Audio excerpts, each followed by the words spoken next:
Hey guys, this week, it's back on door sills.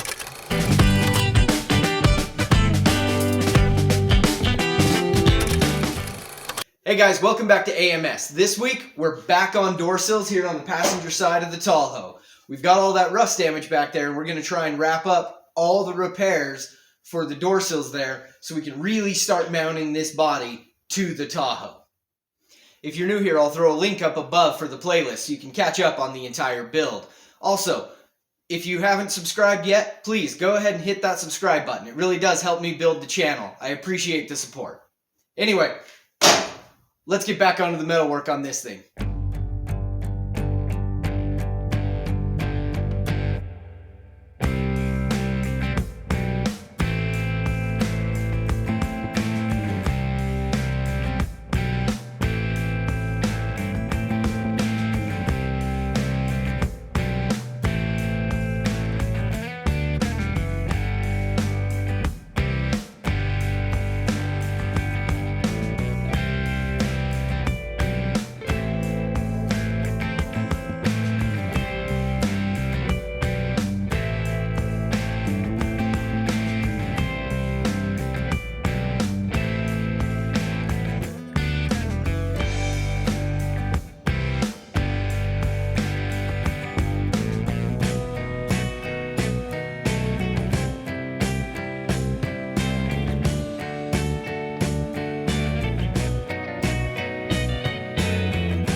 So I finished grinding up this piece, but truth is it looks like I got arrogant and it bit me in the butt. This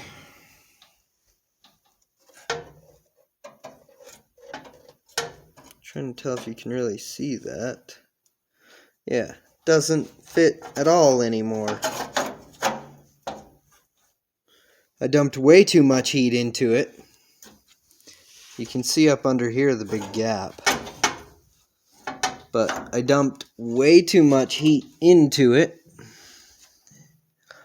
And, yeah, it flattened it out some. So, I've got to take half of that work apart and redo it. Good job.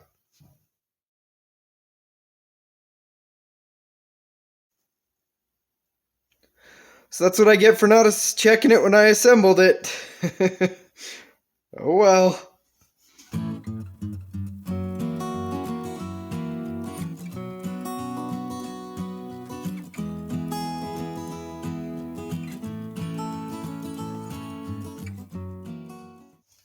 Alright, so I finished rebuilding this. You guys had already basically seen all of that, so I didn't film all of it as I did it again. There's still a couple of minor modifications. I need to trim up the back up here some. A lot of this is going to be cut off. But overall, that gets us into a really good starting position. And then I'm hoping I can use some of this part of it and just round it down some to fill in some of this here. But I don't know for sure if that's going to work. Regardless, I think I am ready to cut out this corner. Once this corner's cut out, it's time to get back to the inner rocker here, or at least the inner door sill.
Alright, so we've finished the majority of the prep. All we need to do is cut a little bit outside this line if we want before we start trying to tack this all together. So what we did here is we hammered in a flange so that the other piece that will sit here sits in basically flush. We welded on a little bit extra because unfortunately this just wasn't quite wide enough to fill the area I had to cut out. And then we've gone through and drilled all of our rosette welding holes. So this is pretty much ready to install, except perhaps for a little bit of priming. But that can probably be done afterward when it's all installed and I can spray it from the bottom. So here we go.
Alright guys, we've got everything primed where the corners are going to get put in.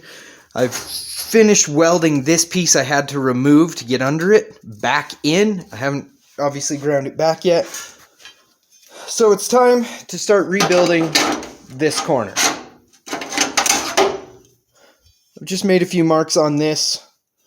I need to take out this section, then put a few other cuts in it so that we can start bending everything down. And I'm going to have to add in a little triangle here. But that's where we're at. So let's just get tucked into it.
rear passenger door sill is complete. You can see there, still a little rough like the other one, but overall, even though I had to piece it together out of 4 or 5 pieces, it came out pretty darn good. This side, obviously there's still grinding to do and I'll need to prime it, but with the door here, it's really hard to get in there, so what I may end up doing is just ignoring all of that grinding until the body is more fully attached, and maybe later on in the process I will take the door off to really get in there and finish everything up. I also cut that all back into the curve I wanted, so all of that is good. I still have yet to attach any of those spot welds or any of these spot welds, and I probably need to cut a hole higher up. It looks like one of them popped, so I need to weld one higher up there as well. But effectively, that is both of the door sills finished. So the next thing that I want to do is start figuring out the outrigger that will mount the B-pillar down to the body.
These welds I'm laying down all turned out to be pure garbage, full of porous holes. I guess I just didn't clean the metal well or something. So I ended up having to cut those clean, get it all ground back, and try again.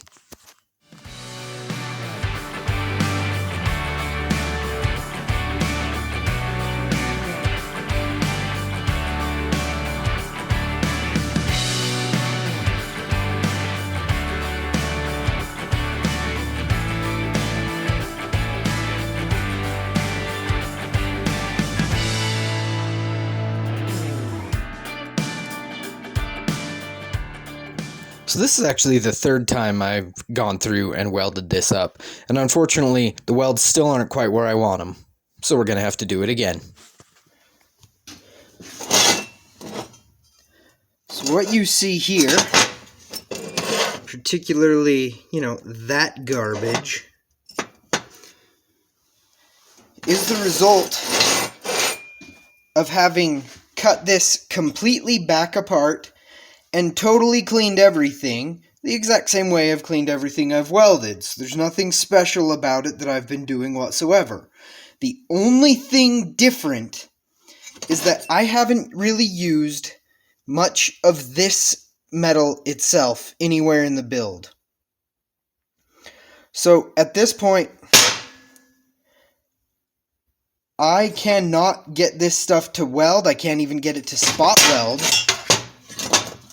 without acting like it's just completely chock full of garbage, or